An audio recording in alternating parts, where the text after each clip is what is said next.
बजाज डिस्कवर महाराष्ट्र. बजाज डिस्कवर महाराष्ट्रामध्ये तुमचं सगळ्यांचं स्वागत.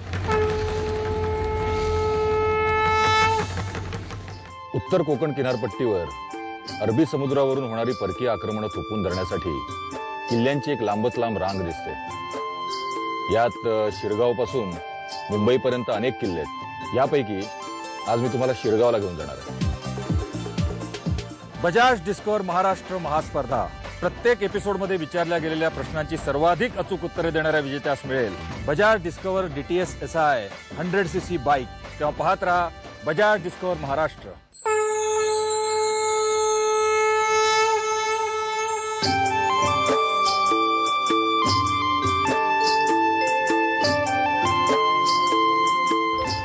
मी आता पालघरहून शिरगावला चाललोय. पालघर ते शिरगाव अंतर आहे अदमासे 8 किलोमीटर. ठाणे किंवा मुंबईहून शिरगावला जायचा हा सगळ्यात उत्तम मार्ग आहे. तसं शिरगावला जायला ST महामंडळाच्या बसेस आहेत, खासगी वाहन आहेत, पण मी मात्र माझ्या डिस्कवरवर चाललोय. एक गोष्ट तुम्हाला सांगू इच्छितो. दुतर्फा सुंदर माडाची बनं, रमणीय निसर्ग, गर्द सावली, या सगळ्यामुळे माझा प्रवास अतिशय सुखकर होतोय. शिरगाव एक इतिहास प्रसिद्ध शहर आहे. छत्रपती संभाजीराजे आणि चिमाजी अप्पा या दोन इतिहास प्रसिद्ध पुरुषांच्या पराक्रमाची गाथा या शहराने पाहिलेली आहे. खरोखरच शिरगाववर निसर्गाची विशेष कृपा दिसते. उन्हाळा सुरू झालाय तरी शिरगावची हवा मात्र आल्हाददायक आहे. आता मी शिरगावातून आलोय गावालगतच्या शिरगाव किल्ल्याकडे. ही बाईक आता इकडेच लावणार आहे कारण समोरच किल्ल्याचा मुख्य दरवाजा दिसतो.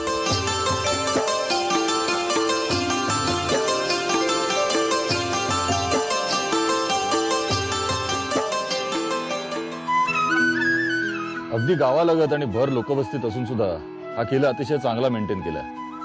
मी आल्या आल्या माझं स्वागत केलं या उंच आणि भव्य टेहळणीच्या बुरुजाने आणि किल्ल्याच्या मुख्य दरवाजाने.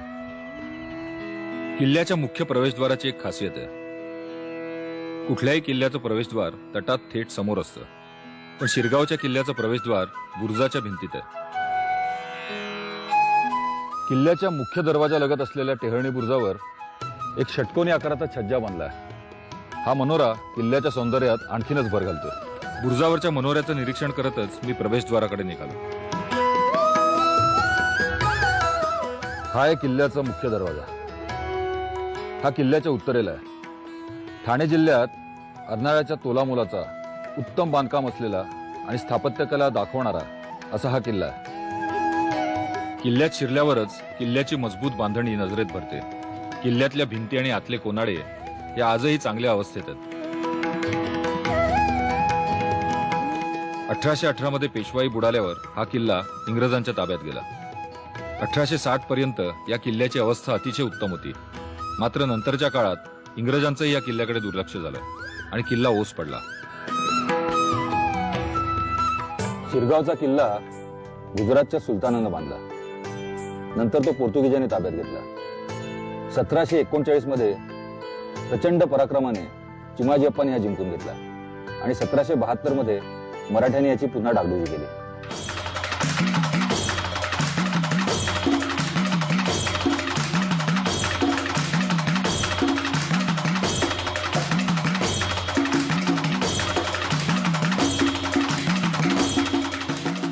किल्ल्याचा आकार लहान आहे पण बांधकाम मात्र अतिशय भक्कम आहे. किल्ल्याच्या रक्षणासाठी समोर भक्कम तटबंदी दिसते आणि तटबंदीच्या खाली सरदारांसाठी आणि सैनिकांसाठी बांधलेले वाडे दिसतात. या वाड्यांची आता दुरवस्था झाली आहे, पण इथे राहणाऱ्या सैनिकांच्या पराक्रमाची साक्ष देण्यासाठी इथल्या भिंतीही पुरेशा आहेत. माझ्या मागे हे जे झाड दिसते त्याला रावणमाड म्हणतात. रावणमाड म्हणायचं कारण म्हणजे रावणाला जशी 10 तोंड असतात तसे या माडाला दशदिशांना फांद्या फुटतात. शिरगावच्या किल्ल्यात पूर्वी ताडाची अनेक झाडं होती. दक्षिण कोकणात माड तसेच उत्तर कोकणात हे ताड. माडाप्रमाणे ताडाच्याही प्रत्येक भागाचा काही ना काही वापर होतो. म्हणूनच माडाच्या झाडाप्रमाणेच ताडालाही इथं कल्पवृक्ष म्हटलं जातं. ताड वृक्षाचं कौतुक करतच किल्ल्याच्या तटबंदीवर कुठून चढायचं याचा मी मनातल्या मनात विचार करत होतो. तो सुरू असतानाच अर्नाळा किल्ल्यावर भेटलेला श्रीदत्त राऊत हा तरुण इतिहास अभ्यासक मला इथेही भेटला. श्रीदत्त, तू ठाणे जिल्ह्यातले किल्ले यावर खूप संशोधन केले. आम्हाला जरा ती माहिती दे ना या किल्ल्यांची. शिवाजी महाराजांनी जेव्हा आरमाराची स्थापना केली कल्याणच्या दुर्गाडी किल्ल्यावरती, तर तुम्हाला ऐकून देखील अचंबा होईल की पहिली 20 जहाजं त्यांनी वसई किल्ला आणि आकाशी अर्नाळा या भागात कॉन्ट्रॅक्ट दिली होती. आणि गमतीचा भाग म्हणजे पोर्तुगालच्या राजाला जेव्हा याची कल्पना आली की शिवाजी महाराजांच्या आरमाराची स्थापना कल्याणला झालेली आहे, त्याचप्रमाणे कल्याण, भिवंडी, तारापूर, माहीम परिसरात ती गलबत जाणार आहेत, त्याच वेळेला त्यांनी पत्र पाठवलेलं आहे वसईच्या गव्हर्नरला की डोंगरावर राहणारा राजा आता पाण्यात येऊन राहणार आहे, तर आपण कुठे राहायचं हे ठरवा. शिवाजी महाराजांनी म्हणून पोर्तुगीजमध्ये 1667 एक तह झाला. त्या तहान्वये पुन्हा सगळं शांतता राखण्यात आली. तर त्याच तहाची ही कॉपी आहे. आणि हे सगळ्यात महत्वाचं जे मला तू सांगितलं आणि मला फार त्याचा आनंद झाला ते म्हणजे पोर्तुगीजांनी लिहिलेलं हे शिवाजी महाराजांवरचं पुस्तक किंवा चरित्र, त्याची माहिती सांगा. पोर्तुगीजांनी जेव्हा मुद्रणकला आपल्या भारतामध्ये प्रथम आणली त्यावेळेला त्यांनी सर्व राजांचा कदाचित अभ्यास केला असावा आणि त्यांनी त्यावेळेला सार्वभौम राजा म्हणून ज्याला पदवी दिली किंवा त्यांनी मान्य केलं की हाच संपूर्ण जगावरती किंवा सर्व सत्ता देशांवरती राज्य करू शकतो, तो आहे शिवाजी महाराज. त्यामुळे कॉस्मो द गार्दा या त्यांच्या पोर्तुगीज लेखकाने सर्वात पहिले शिवचरित्र लिहिलं आणि त्याच्या शिवचरित्राचं हे मुखपृष्ठ आहे. ह्याच्यावर आता तू पुस्तक करतोस, आम्हाला नक्की देते. नक्कीच. धन्यवाद. डोंगरात राहणारा राजा आता समुद्रात राहायला येणार आहे, तेव्हा आपण कुठं राहायचंय ठरवा, हे पोर्तुगीजांचे शब्द होते. यावरून तुम्हाला कळलं असेल शिवाजी महाराज काय प्रकरण होतं, त्यांचा केवढा प्रभाव होता. पोर्तुगीजांनी त्याची दहशत घेतली होती. म्हणजे शिवाजी महाराजांबरोबर झालेल्या तहानंतर 1667 नंतर ते शिवाजी महाराजांच्या मृत्यूपर्यंत 1680 पर्यंत ठाणे जिल्ह्यात पोर्तुगीजांनी एकही किल्ला बांधला नाही. श्री दत्तने सांगितलेल्या माहितीने मी भारावून गेलो. शिवरायांच्या पराक्रमाने माझी छाती फुगली. या अभिमानाच्या आवेगातच जिना चढून मी तटबंदीवर आलो.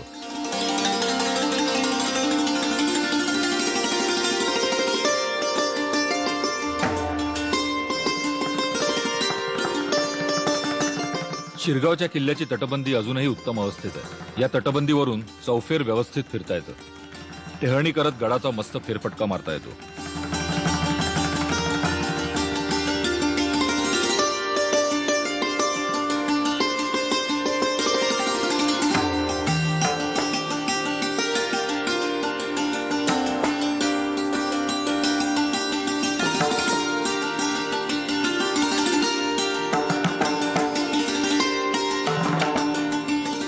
सगळ्या किल्ल्यांमध्ये जसे भुयारी मार्ग आढळतात तसा या किल्ल्याच्या तटबंदीमध्ये सुद्धा भुयारी मार्ग आहे. हा मार्ग मला त्या भिंतीच्या तळाशी घेऊन जाणार आहे.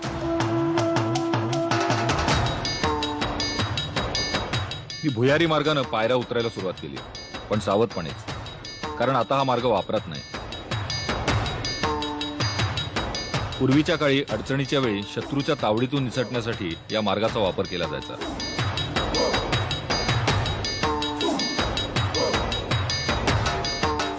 अरुंद पायऱ्या असलेल्या या जिन्यानं उतरणं म्हणजे माझ्यासाठी चांगलंच मेहनतीचं काम होतं. पायऱ्या सरळ नव्हत्या, वेड्या वाकड्या आणि उंच होत्या, पण मी हे साहस केलंच आणि भुयारी मार्गानंच किल्ल्याच्या पायथ्याशी पोचलो.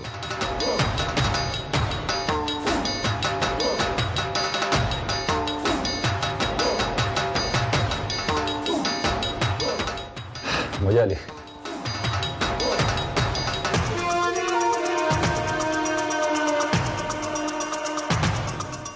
किल्ल्यावरची एकमेव तोफ पोर्तुगीज बनावटीची आहे. बुरुजावर असलेल्या तोफांमुळेच शिरगावचा किल्लाही सुरुवातीला मराठ्यांना दाद देत नव्हता. त्यावेळच्या लढाईचं वर्णन करताना एका पेशवेकालीन पत्रात म्हटलंय, सिरगावी फिरंगियांचे ठाणे आहे, तेथे जुस्ते 100 माणूस आहे. याखेरीज गाव कुठार आहे. तो गाव गैरकोली मवास्ट आहे. त्याचे गळा पडून नतिजा देऊन स्थळ हस्तगत केल्याने कार्याची गोष्ट आहे. 2 टोळ्या दोवेशीही करून झोंड उडवून गावात शिरावे. त्यानंतर माडीवर एल्गार 4 दिवसाचे कार्य आहे. बहुधा मराठ्यांनी असंच काहीसं केलं असावं, कारण त्यानंतर थोड्याच दिवसात शिरगावसह संपूर्ण उत्तर कोकण मराठ्यांच्या ताब्यात आलं.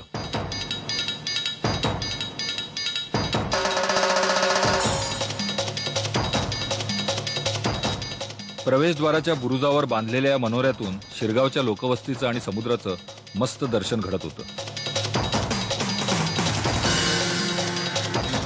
किल्ल्यावर बहुतेक बुरुजांवर छोटेखानी मंदिरांसारखे दिसणारे उत्तम गोलाकार मनोरे आहेत. या मनोऱ्यातून टेहळणी करत फिरायला मजा येते. समुद्र अगदी समोरच दिसत असल्यामुळे समुद्री मार्गावर टेहळणी करण्यासाठी पोर्तुगीजांनी या किल्ल्याचं महत्त्व ओळखलं आणि या किल्ल्यावरही आपलं वर्चस्व प्रस्थापित केलं.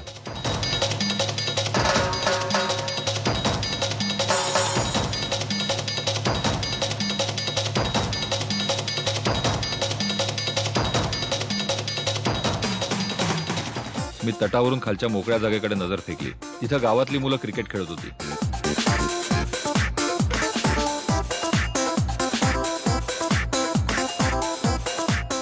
क्रिकेट म्हणजे माझं पहिलं प्रेम असल्याने मलाही राहवलं नाही. मी लगेच तटावरून उतरून खाली आलो. पायाला पॅड बांधून एखाद्या योद्ध्याच्या भूमिकेतून थेट मैदानातच उतरलो, अर्थात क्रिकेटच्या.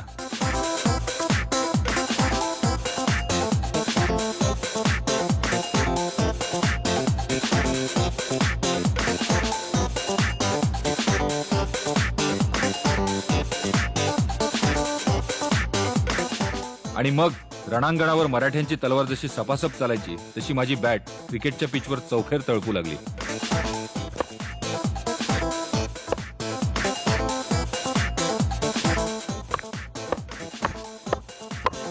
Run run run run.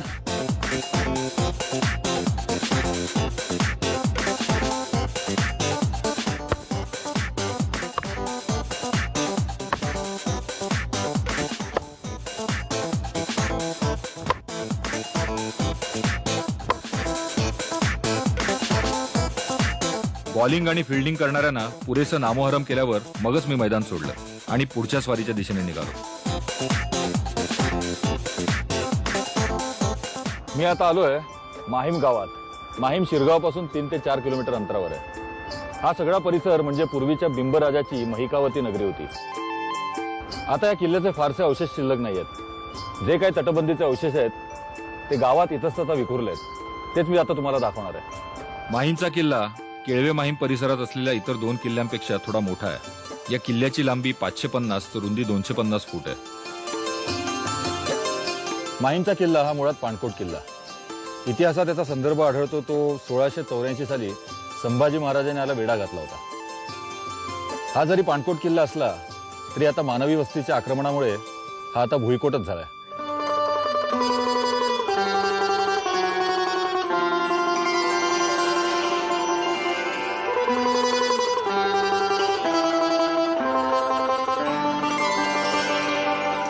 बिंब यादवानंतर माहीम उर्फ महिकावतीचा हा परिसर नंतर मुस्लिम आक्रमकांच्या ताब्यात गेला. या छोटेखानी किल्ल्याची बांधणी तशी जुनीच आहे.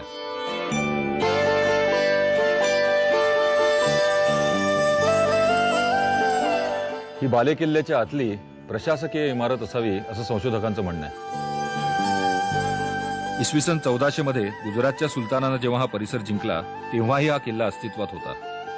1539च्या सुमारास पोर्तुगीजाने हा किल्ला जिंकून घेतला. इसवी सन 1612 मध्ये मोगलांनी या किल्ल्यावर आक्रमण केलं. मात्र त्यांना या किल्ल्यानं आणि किल्ल्यावर असलेल्या पोर्तुगीज सैनिकांनी अजिबात दाद दिली नाही.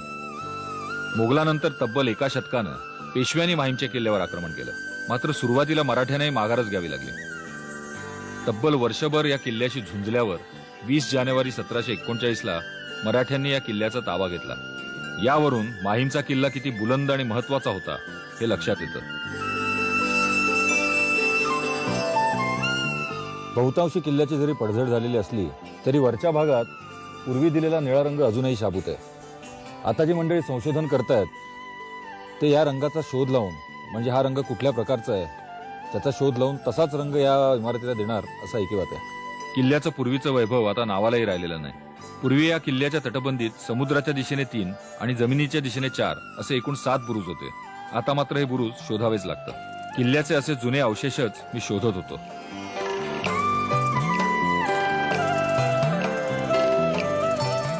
माहीम किल्ल्याचं हे भग्नरूप आठवतच मी पुढे निघालो.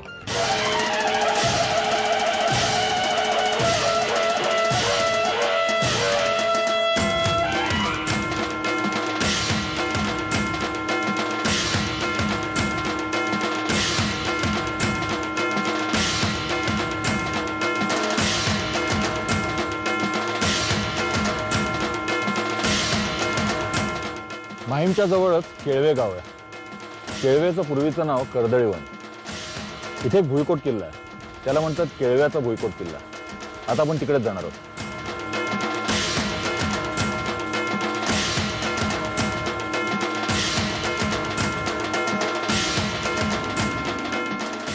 केळव्याचा परिसर अतिशय निसर्गरम्य आहे. वाटेतल्या नारळी पोफळीच्या बागा, हे सुरूचं बन, समोर निळाशार समुद्र, यामुळे एक महत्त्वाचं पर्यटन केंद्र बनलं.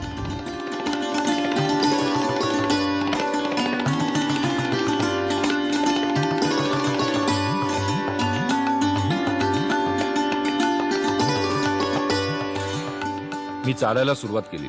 समुद्र जवळच असल्याने मस्त भणाण वारा सुटला होता. मन एकदम उल्हसित झालं. मी सुरूबनात हरवून गेलो. समुद्राच्या गाजेबरोबरच सुरूच्या बारीक काड्यांसारख्या पानांची सळसळ कानाला सुखावत होती. पाहता पाहता सुरूचं बन संपलं आणि रुसलेल्या मुलासारखा समुद्राकडे पाठ करून उभा असलेला केळव्याचा भुईकोट किल्ला समोर उभा ठाकला. केळवे किल्ला सुद्धा माहीमप्रमाणे आकाराने लहान आहे. त्याची लांबी रुंदी 80 फूट असून तटबंदीची उंची अदमासे 20 फूट आहे. पोर्तुगीजांनी मुख्यत्वे करून टेहळणीसाठी या किल्ल्याचा वापर केला. माहीम किल्ला जिंकल्यावर मराठ्यांनी दुसऱ्याच दिवशी म्हणजे 21 जानेवारी 1739ला केळव्याच्या या भुईकोट किल्ल्याचा ताबा घेतला. समुद्रावर चौकीचं ठाणं असलेल्या किल्ल्याच्या दरवाजातून मी जरा वाकूनच आत शिरलो. तुम्ही म्हणाल हा दरवाजा एवढा बुटका कसा? तर हा बुटका नसून बुजला गेलाय. वर्षानुवर्ष वाळूचे तळून हा सगळा किल्लाच जवळजवळ जमिनीखाली गेलाय. किल्ला संपूर्ण वाळूत गाडला गेल्याने किल्ल्याची उंचीही कमी झाली. तरीही एका टेहळणी बुरुजावर जाऊन मी परिसराचा मागोवा घेण्याचा प्रयत्न केला. बुरुजावरच्या चौकटीतून पूर्वी शत्रूवर तोफा डागल्या जायच्या. आता त्याच चौकटीतून सुरूच्या बनात आणि समुद्राकडे जाणारी वाट निरखण्यात मी दंग झालो होतो.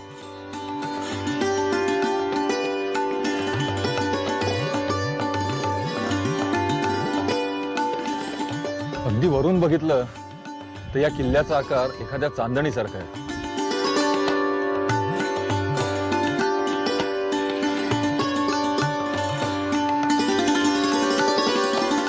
केळव्याचा किल्ला भुईकोट असल्यामुळे लगेचच पाहून होतो.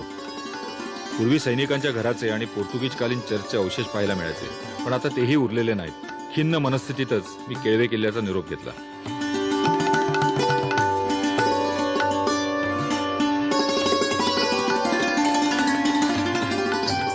केळवे माहीम किल्ल्याला जाताना वाटेत मला एक वेगळ्याच प्रकारची शेती दिसली.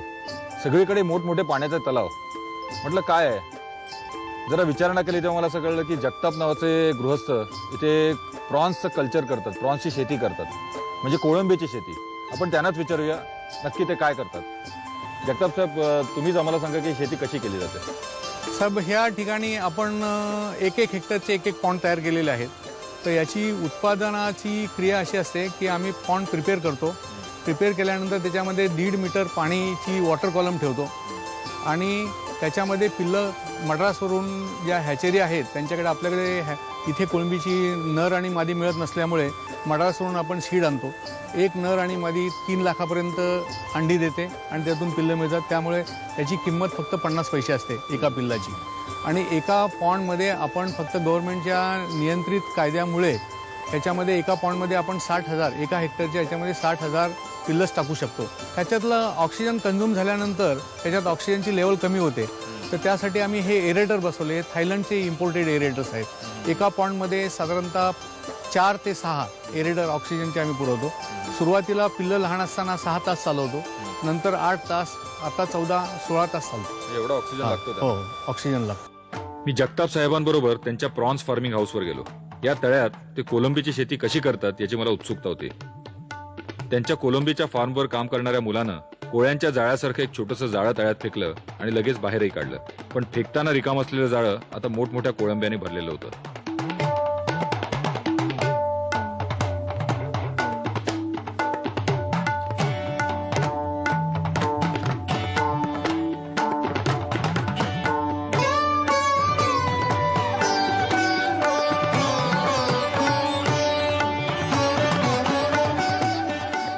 कोळंबीची शेती पाहून पुढे जाताना वाटेत मिठाची शेती म्हणजे मिठागरही लागली.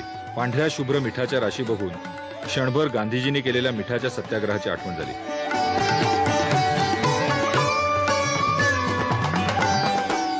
ढळणाऱ्या सूर्याला साक्षी ठेवून मिठागरांचे काढता येतील तेवढे फोटो काढले.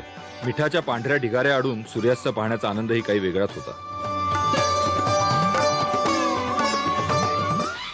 बजाज डिस्कवर महाराष्ट्र.